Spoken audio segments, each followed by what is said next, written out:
বাংলাদেশের মেয়েদের ফুটবল ইতিহাসের সেরা ম্যাচ, শুধুমাত্র মেয়েদের কেন, বাংলাদেশেরই ফুটবল ইতিহাসের অন্যতম সেরা ম্যাচ ছিল এটি। যেই ম্যাচের সাথে সম্পৃক্ত ছিল বাংলাদেশের প্রথমবারের মতো এশিয়ান কাপে খেলার স্বপ্ন, এমনকি অলিম্পিক কিংবা বিশ্বকাপের স্বপ্ন। মুখোমুখি হয়েছিল বাংলাদেশের মেয়েরা গুরুত্বপূর্ণ ম্যাচে স্বাগতিক মিয়ানমারের, এবং সেই ম্যাচটা বাংলাদেশের মেয়েরা জিতেছে 2-1 গোলের ব্যবধানে। আপনাদের জানিয়ে রাখি যে মিয়ানমারের র্যাঙ্কিং হচ্ছে 55 এবং বাংলাদেশের র্যাঙ্কিং হচ্ছে 128। তো যখন বাহরাইনের বিপক্ষে বাংলাদেশ 7-0 গোলে জিতলো, অর্থাৎ র্যাঙ্কিং এর 36 ধাপ এগিয়ে থাকা দলের বিপক্ষে বাংলাদেশ এত প্রতাপ দেখিয়ে জিতলো, তখন মনে হচ্ছিল যে মিয়ানমারের বিপক্ষে বাংলাদেশের মেয়েরা তুমুল ফাইট করবে এবং তারা সেই দাপটটা দেখে ম্যাচটা জিতেছে। আলাদা করে বলতে হয় ঋতুপর্ণার কথা, 2 হাফে 2টো গোল করেছে এবং আমরা বলতেই পারি যে আমাদের একটা ঋতুপর্ণা আছে। ফার্স্ট হাফে যে গোলটা করেছে ফ্রি কিকের মাধ্যমে, প্রথমে ফ্রি কিক নিল, এরপর রিবাউন্ডে কি দুর্দান্ত শট, গোলকিপারকে পরাস্ত করলো, বাংলাদেশ 1-0 গোলে এগিয়ে গেল।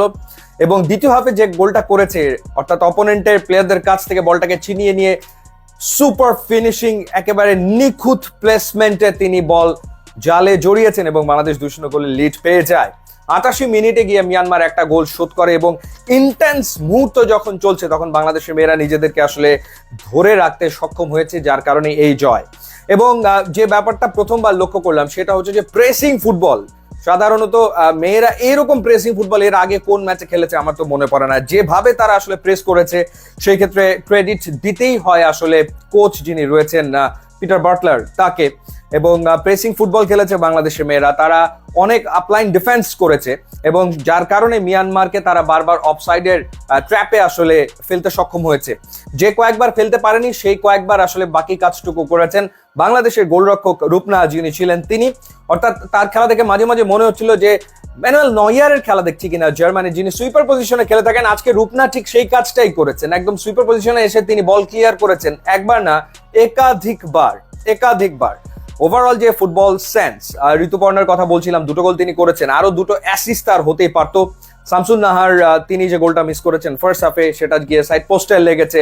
এবং সেকেন্ড হাফে মনিকা যে গোলটা করতে পারতেন, সেই গোলটা হলে ওটা আসলে ডেফিনেটলি ম্যাচের তো বটেই, আমার মনে হয় যে এই আসলে অন্যতম সেরা গোল হতো।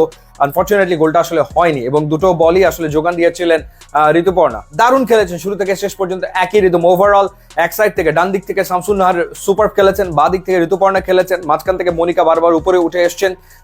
তাদের ভেতরে বোঝাপড়া দারুণ ছিল নিশ্চিতভাবেই। এবং ডিফেন্স লাইনে আর এক শামসুন নাহার, তিনিও বেশ ভালো খেলেছেন, বা আমাদের ক্যাপ্টেন আফিদা তিনিও ভালো খেলেছেন। যে football sense, positioning sense, coach যে স্ট্র্যাটেজি দিয়েছে সেটা মাঠে বাস্তবায়ন, সবকিছু মিলিয়ে এক্সেলেন্ট ফুটবল খেলেছে বাংলার মেয়েরা। বাহরাইনকে 7-0 হারানোর পর মিয়ানমারের বিপক্ষে 2-1 গোলের জয়। বাকি থাকলো তুর্কমেনিস্তান, যারা র্যাঙ্কিং এ বাংলাদেশের চেয়ে পিছিয়ে রয়েছে।